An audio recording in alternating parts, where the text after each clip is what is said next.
So I got this guy selling his grass cutting service business, and he's got a few pieces of equipment. He's got this one is this time cutter thing. Had no oil in it and was covered with oil on the front here. Power washed it off real good. Boy, this baby starts first pull, barely have to even pull the string to get it going. Starts so easy. Really good. Thing is, it just didn't have any oil in it, and it was covered with oil down there, but then he said it was actually parked underneath this one that was covered with oil on the deck right around in here, and that time cutter was parked up underneath it, and that's where all the oil actually was. So it had been parked underneath there for a while, but it looks like this baby's leaking from right around in this area. Maybe from this plug. I loosened this up to move it manually last night because the muffler's so jacked up I didn't want it waking up the neighbors.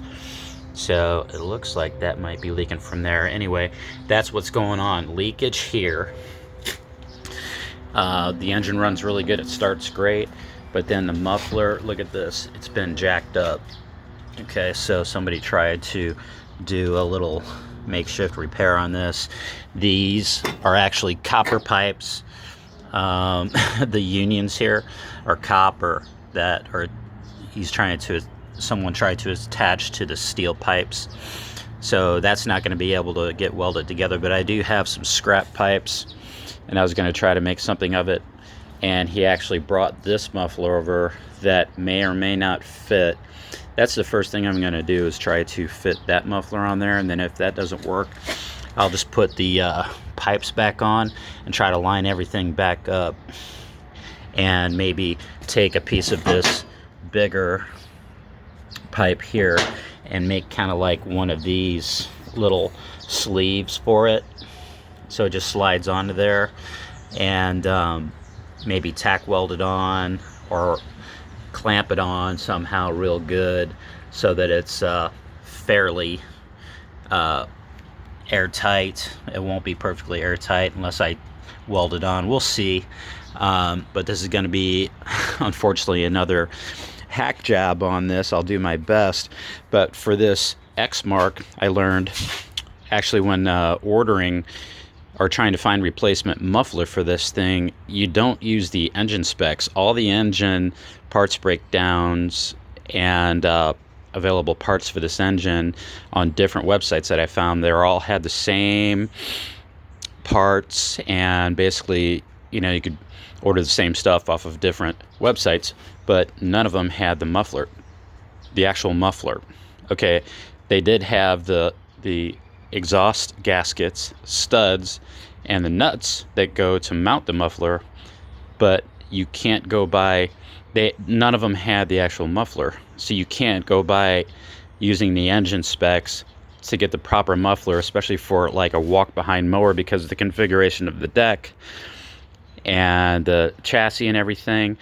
That muffler has to be in the right orientation for it to fit and clear everything. So you're not supposed to use the engine specs. You're supposed to use the actual Xmark specs on this thing. So I call Xmark. Well, I found one on Parts Tree last night using the Xmark specs. Okay, not the engine specs.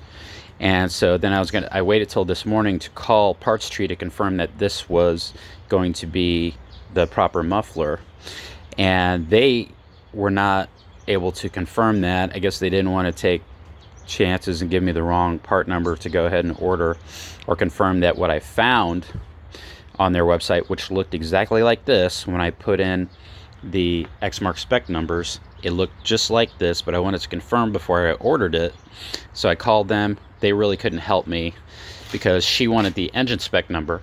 I'm like, well, if you look up, you're going to look up the engine information, and they're not going to show you any mufflers, is what I was telling her. And then basically she couldn't help me. So she said, well, you need to call Xmark then. Okay, so I call Xmark. And then Xmark tells me, okay, based on the model here and serial number of the Xmark machine. This is a 2007 machine number. The whole thing is 2007, and when this came out of their factory, this was a Kawasaki engine. Okay, but what's weird is when I searched parts tree with the Xmark model and serial number, it came up with an Aaron's muffler that looked pretty much identical to what's on here, but just brand new.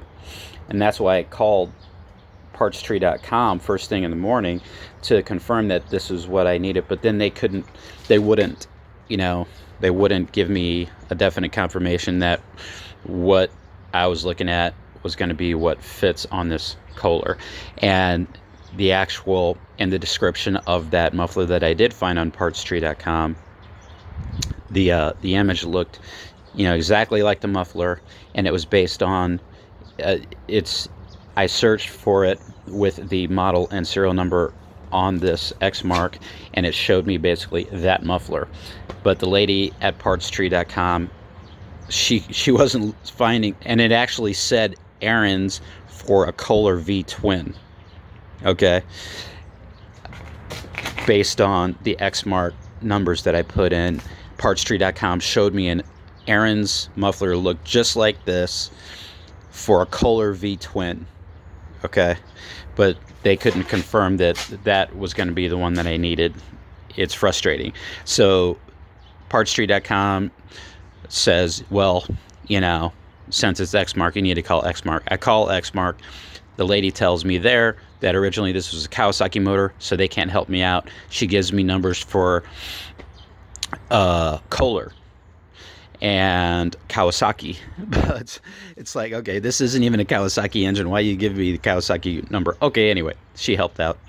I did call the local Kohler shop, and I gave him the Xmark. And that's what he asked me first, for the actual mower model and serial. So I gave him that. He knew what he was doing, but then he was like, well, he couldn't find anything. He couldn't find the a muffler. I was just like kind of blown away. And I gave him also the engine specs, but still, it was no help.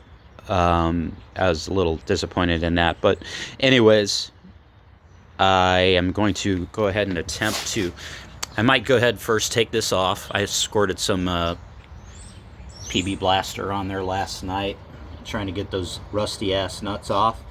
See if we can get those off, and see if we can get lucky enough to have this just fit. Wouldn't that be wonderful?